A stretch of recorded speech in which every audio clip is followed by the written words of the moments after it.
Class 12 math और अब हम मॉडल पेपर को सॉल्व कर रहे हैं 2025। अब हम सेक्शन सी के क्वेश्चंस को सॉल्व करेंगे। ठीक है, यहाँ जो क्वेश्चन नंबर 3 है ये यूनिट 4 जो हायर ऑर्डर डेरिवेटिव है उसकी एक्सरसाइज 4.2 जिसमें आपके पास टेंजेंट एंड नॉर्मल की इक्वेशंस का कॉन्सेप्ट है, ये उससे रिलेटेड क्वेश्चन है। ठीक है, तो अब हमारे पास जो एक कर्व गिवन है, ठीक है, और अब इसमें सिर्फ पूछने का जो मेथड है यानी मेथडोलॉजी है जो क्वेश्चन आस्किंग की वो थोड़ी सी डिफरेंट है। यानी आपने ये सारे स्टेप्स बहुत अच्छे से ऑलमोस्ट तमाम स्टूडेंट्स को आते होंगे, लेकिन जो क्वेश्चन पूछने का पैटर्न है ना उसे आपने अंडरस्टैंड करना है। ठीक है, मोस्टली स्टूडेंट जो है वो क्वेश्चन के वे आउट से पूछने से कंफ्यूज होते हैं कि ये चीज़ तो हमने पढ़ी नहीं, शायद आउट ऑफ सिलेबस कोई चीज़ आ गई है। तो यहाँ जो इन वीडियोस को बनाने का पर्पज़ है वो ये है कि आप डिफरेंट क्वेश्चंस को अंडरस्टैंड करके अपनी प्रीवियस नॉलेज के साथ लिंक कर लें, ताकि एक तो वो नॉलेज अपग्रेड हो जाएगी और एक आपको अंदाज़ा होगा कि क्वेश्चन किस तरह पूछा जाए, तो उसका मकसद या पर्पज़ या क्या चीज़ फाइंड आउट करनी है। ठीक है, देखिए एक कर्व गिवन है, पहली चीज़ आपके पास जो फाइंड आउट करनी है वो है dy/dx। इट मीन्स के जस्ट डेरिवेटिव लेना है। पार्ट बी में एक पॉइंट है, हमें बताना है कि ये point on the curve define है या अनडिफाइन है, मींस स्लोप निकालना है। इस चीज़ को आप स्लोप कहते हैं। ठीक है, जब आप dy/dx में आप कोई पॉइंट पुट करते हैं और dy/dx की पर्टिकुलर वैल्यू निकालते हैं तो इसको हम स्लोप कहते हैं, और इसको हम उस एक्सरसाइज के लिंक के साथ देखें तो हम m1 से रिप्रेजेंट करते हैं। ठीक है, फिर find the equation of tangent and normal के लिए आप m1 फाइंड आउट करने के बाद m2 फाइंड आउट करते हैं, क्योंकि normal line is perpendicular to the tangent. यानी आपने m1 फाइंड आउट कर लिया, m2 फाइंड आउट कर लिया, देन अब आपने equation of tangent and normal बनानी है। तो टेंजेंट और नॉर्मल के लिए आपको पता है कि हम स्लोप पॉइंट फॉर्म को यूज करते हैं, और ये उसने फॉर्मेट भी बता दिया कि लाइन इस फॉर्मेट पे लिखनी है। ठीक हो गया, यानी सारी चीज़ें आपने अंडरस्टैंड की हुई हैं, सिर्फ ये 3 डिफरेंट रूब्रिक्स हैं जिसको अंडरस्टैंड करना था। और अब ये जो लास्ट पॉइंट है, बच्चे यहाँ कंफ्यूज हो जाते हैं। देखें ये लिखा हुआ है all ABC belongs to real number. ज़रा ABC तो नहीं आएगा ना आपके पास तो कोई नंबर्स आएंगे जो रियल नंबर होंगे। तो जस्ट ये पूरा क्वेश्चन है जिसको मैंने एक्सप्लेन कर दिया। अब हम इसे सॉल्व करते हैं। ठीक है, हमारे पास देखें गिवन कर्व है, हमने इसको डिफरेंशिएट करना है। अब डिफरेंशिएट करने से पहले अब ऐसे देखें, आपने डायरेक्टली भी डिफरेंशिएट किया जा सकता है। ठीक है, differentiate with respect to x means dy/dx equal to, अब देखें 1/2 तो एज इट इज है, और x क्यूब का डिफरेंशिएट क्या हो जाएगा आपके पास 3x² -9 एज इट इज है, और 1.5 है ना, x की पावर 1.5, पावर को आपने पहले लिखना है 1.5 देन x, और 1.5 में से 1 को माइनस करना है, तो क्या बच जाएगा आपके पास 0.5। ठीक है, प्लस 8 अब आपके पास एज इट इज है। ये जो आपके पास डिनोमिनेटर में x लिखा हुआ है, इसका अगर आप इसको रेसिप्रोकल कर लें तो ये x की पावर क्या हो जाएगी -1, यानी ये x की पावर बेसिकली -1 है। तो अब आप x की पावर -1 को डिफरेंशिएट करेंगे तो पावर -1 पहले आ जाएगी, और -1 में जब आप -1 करेंगे तो -2 हो जाएगा, और कांस्टेंट का डेरिवेटिव होता है 0। यानी यहाँ आपको डिफरेंशिएशन पर कमांड होना ज़रूरी है। ठीक है, अब आपके पास इसकी सिंप्लीफिकेशन बन जाएगी dy/dx as it is 3/2x², और 9 को अब आप मल्टीप्लाई कर लेंगे 1.5 से, तो ये आपके पास 27/2 बन जाएगा, 27/2, और x आपके पास है 0.5। ठीक है, और प्लस माइनस 8 1 ज़ा 8। अब आप x की पावर जो -2 है इसे आप दोबारा रेसिप्रोकल करके +2 कर सकते हैं। ये आपने फर्स्ट जो चीज़ थी dy/dx, यानी आप इसको इस तरह लिख सकते हैं कि ये हमने पार्ट A जो है वो इसका सिंप्लीफाई कर लिया। ठीक है, पार्ट बी में जब आपने जाना है तो आपको इसी डिफरेंशिएशन को एट पॉइंट, यानी जो पॉइंट गिवन है उस पर चेक करना है कि ये डिफाइन है या अनडिफाइन है। 4,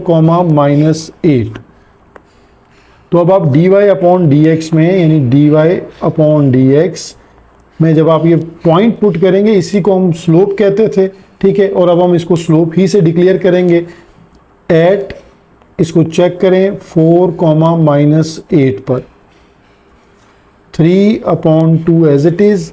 x की वैल्यू आपके पास है 4² माइनस 27/2 और अगेन x आपके पास है 4⁵ माइनस 8 और x अगेन आपके पास है 4², ठीक है।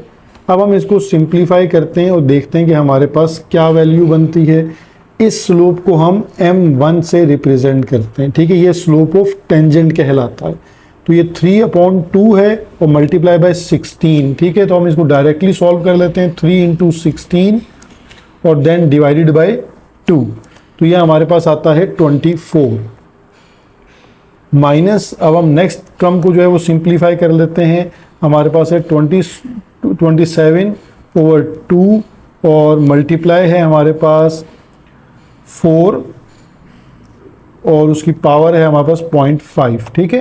तो ये 27 आ गया हमारे पास रिजल्ट, माइनस और 8/16 मीन्स 0.5 बन जाएगा, ठीक है। अगर आप 8 को डिवाइड कर लेंगे 16 से, 4² क्या होता है 16, तो ये हमारे पास आ जाएगा 0.5।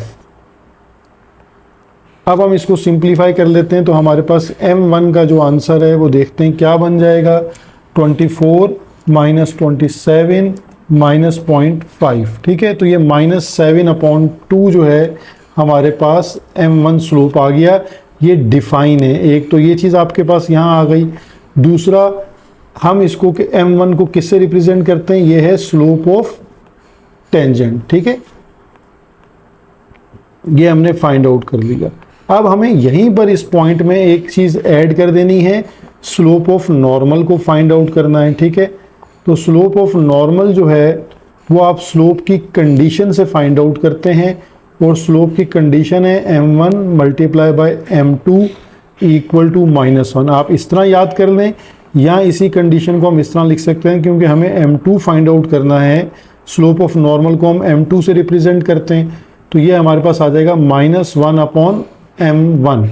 तो यहाँ m1 की वैल्यू को हम पुट कर देंगे और -1/-7/2। तो देखें, एक तो माइनस माइनस प्लस हो जाएगा और ये हो जाएगा 2/7। तो ये m2 भी आपने फाइंड आउट कर लिया 2/7। अब आपके पास जो है जो लास्ट पार्ट है c, ठीक है। अब लास्ट पार्ट c पे आपको वर्किंग क्या करनी है, एक ही इक्वेशन यूज करनी है, slope point form. Slope point form, अब स्लोप पॉइंट फॉर्म आपको याद होनी चाहिए। अगर आपने इक्वेशन ऑफ टेंजेंट के लिए वर्किंग करनी है तो स्लोप m1 यूज करेंगे, और अगर नॉर्मल यूज करना है तो फिर आपको नॉर्मल फाइंड आउट करना है तो आप m2 यूज करेंगे, ठीक है। इक्वेशन ऑफ टेंजेंट के लिए y minus y1 equal to m1 और x माइनस x1, ठीक है। यहाँ पर भी आपको पता है कि जो x1 y1 है आपके पास वो वही गिवन पॉइंट है जो एक दफ़ा ही क्वेश्चन में गिवन है 4, -8, और जो m1 है आपके पास वो है -7/2। तो दोनों चीज़ें पुट कर देते हैं, y माइनस y1, तो y1 आपके पास है -8 और m1 है -7/2 और x माइनस x1 और x1 आपके पास है 4, ठीक है। तो ये 2 जो है आपके पास ये लेफ्ट साइड पर मल्टीप्लाई हो जाएगा, ठीक है। तो ये आपके पास बन जाएगा 2 × y + 8 equal to -7x minus minus plus 7 4 = 28। तो 2y multiply 2 8 = 16 equal to -7x + 28। तमाम टर्म्स को एक तरफ शिफ्ट कर दें, क्योंकि जो फॉर्मेट उसने दिया हुआ है उसमें इक्वल टू 0 है। तो राइट हैंड साइड की दोनों टर्म्स को आप लेफ्ट हैंड साइड पे शिफ्ट कर दें ताकि x की टर्म पॉजिटिव आ जाए। 7x plus 2y plus 16 minus 28 equal to 0। तो यहाँ पर आपके पास 7x प्लस 2y और अब माइनस का 12, ठीक है, इक्वल टू 0।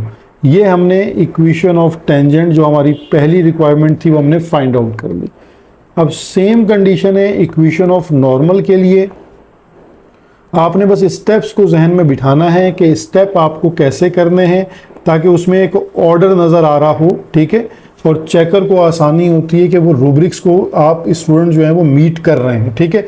अगर आप रैंडम क्वेश्चन कर रहे होते हैं तो वो रूब्रिक्स के अकॉर्डिंगली आपके नंबर कट जाते हैं। आपको लग रहा होता है कि आपने पूरा क्वेश्चन किया है, लेकिन क्योंकि पार्ट ए बी सी को अलग अलग मेंशन नहीं किया हुआ, उसको डायरेक्टली कर दिया आपने, तो आपके नंबर वहाँ माइनस होने का चांस है, ठीक है। इक्वेशन ऑफ नॉर्मल में y minus y1 equal to यहाँ स्लोप m2 और x माइनस x1।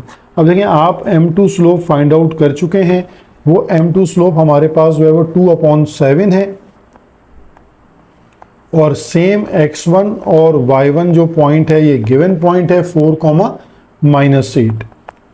तो अब ये 4,-8 हम इसमें पुट कर देते हैं। y माइनस 8 m2 है हमारे पास 2/7 और x माइनस x1 4। 7 मल्टीप्लाई होगा लेफ्ट साइड पर तो y प्लस 8 और ये 2 into x minus 4 as it is. अब ब्रैकेट्स को एक्सपेंड कर देते हैं। 7y 7 8 ज़ा 56, देन 2x एंड 2 4 ज़ा 8। अब क्योंकि x पॉजिटिव है राइट वर्ड, तो हम अपनी लेफ्ट साइड की जो टर्म्स हैं उन्हें हम शिफ्ट कर देते हैं राइट साइड पर, ठीक है। तो ये 2x minus 7y minus 56 minus 8 equal to 0।